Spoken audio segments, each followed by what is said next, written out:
Pasukan Israel mengajak media asing untuk pergi ke wilayah Gaza.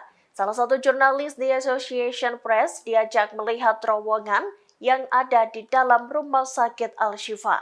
Selain itu, pasukan IDF juga menunjukkan senjata-senjata yang mereka temukan di rumah sakit terbesar di Gaza itu. Dikutip dari VOA Indonesia, pasukan IDF menunjukkan tempat yang tampak seperti asrama bawah tanah pada para jurnalis asing itu.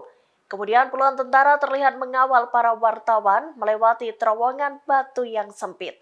Menurut Israel, terowongan itu membentang sepanjang 150 meter. Mereka mengklaim terowongan tersebut menuju ke serangkaian bunker bawah tanah di RS Al-Shifa. Sebuah ruangan terlihat dilengkapi dengan AC, dapur, kamar mandi, dan sepasang dipan logam.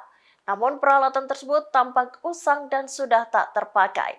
Diajaknya para jurnalis asing itu seolah membuat IDF ingin mendapatkan bukti atas klaimnya.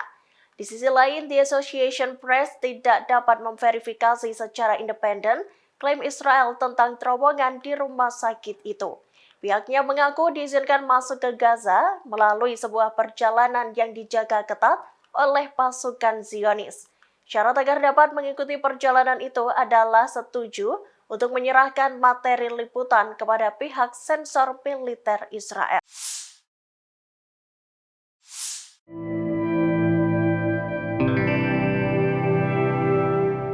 Pasukan Hizbullah menyatakan bahwa serangan mereka tepat mengenai sasaran. Diketahui sekutu Hamas itu menargetkan pangkalan Mitat dan Ramia yang menimbulkan kerugian besar bagi Zionis. Pada Kamis 23 November 2023, mereka menyasar posisi militer dan peralatan Israel.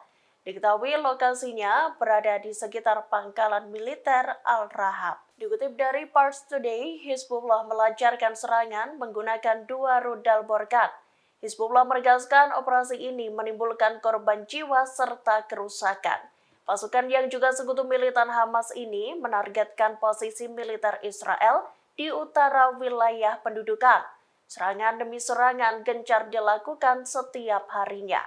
Perlawanan itu berlangsung seiring dengan dimulainya operasi Badai Al-Aqsa pada 7 Oktober 2023 lalu. Namun serangan Hizbullah itu pun turut mengundang pembalasan dari pihak Israel. Pasukan Zionis itu kemudian melakukan serangan balik ke wilayah Lebanon, tempat Hizbullah berada. Selama beberapa hari terakhir, pasukan Israel menargetkan perbatasan Lebanon. Israel juga menghujani Lebanon dengan serangan artileri bertubi-tubi.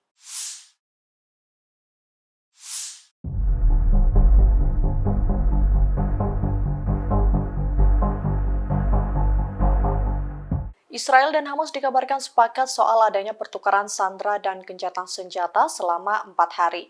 Namun Direktur Keamanan Nasional Israel mengatakan bahwa sandera tidak akan dibebaskan sebelum hari Jumat 24 November besok. Adapun jumlah sandera Hamas yang berada di Gaza diperkirakan sekitar 240 orang. 240 sandera Hamas yang ditahan di Gaza sejak 7 Oktober itu mencakup warga sipil dan tentara IDF. Tampang tentara IDF yang menjadi tahanan Hamas turut beredar di X. Sementara Israel sendiri merilis 40 tampang sandera Hamas yang sebagian besar merupakan anak-anak. Sebagaimana diketahui dalam perjanjian pembebasan tahanan, 50 sandera akan dibebaskan dan terbagi dalam beberapa kelompok. Pembebasan ini akan diikuti dengan adanya gencatan senjata selama 4 hari. Namun perjanjian ini ditunda hingga besok Jumat. Hal ini disampaikan oleh seorang pejabat Israel yang tidak mau disebutkan namanya pada Rabu 22 November malam. Ia menjelaskan kepada wartawan mengenai penundaan tersebut dengan mengatakan bahwa bertentangan dengan apa yang dipahami sebelumnya di Yerusalem. Penundaan ini menjadi pukulan bagi keluarga sandera yang ingin segera bertemu dengan anak pasangan atau saudara mereka.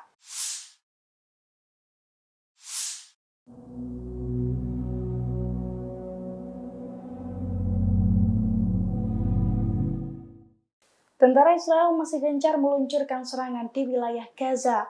Namun dalam perang darat di Gaza, pasukan pertahanan Israel atau IDF rupanya kerap melakukan kesalahan fatal.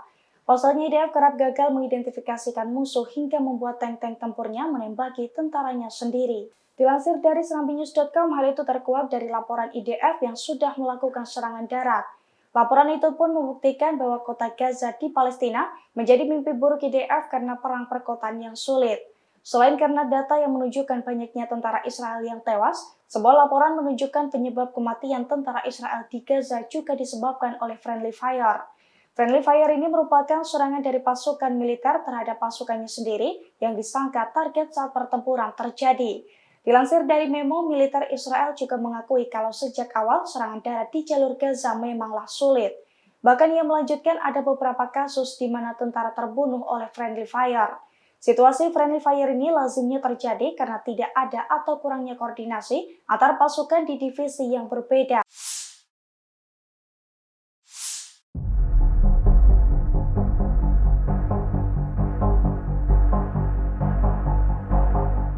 Yaman mengakui bahwa pasukannya telah menghancurkan militer Israel dengan rudal jelajah. Dalam pernyataannya, Yaman mengakui kekuatan rudal itu berkat pertolongan dari Tuhan untuk melenyapkan musuh. Hal tersebut disampaikan oleh juru bicara resmi Angkatan Bersenjata Yaman, yakni Yahya Saree. Adapun pernyataan itu disampaikan Saree melalui akun X pada Rabu 22 November. Saree pun mengakui bahwa Yaman telah meluncurkan serangan rudal ke Israel pada Rabu. Sejumlah rudal jelajah itu menargetkan berbagai sasaran militer Israel di wilayah selatan Palestina yang diduduki. Salah satu wilayah yang menjadi target rudal Yaman adalah al-Rasras. Dalam cuitannya, Saree menyebut kekuatan rudal Yaman berkat bantuan Tuhan. Selesai serangan rudal tersebut, Saree menegaskan Angkatan Bersenjata Yaman tidak akan berhenti dalam agresinya. Namun serangan ke Israel akan berhenti jika Zionis tak lagi menyerang Gaza. Yaman menjadi salah satu yang gencar mendukung Palestina dalam perangnya dengan Israel. Bahkan pada pekan lalu, Yaman telah membajak kapal Israel di Laut Merah. Download Tribun X sekarang, menghadirkan lokal menjadi Indonesia.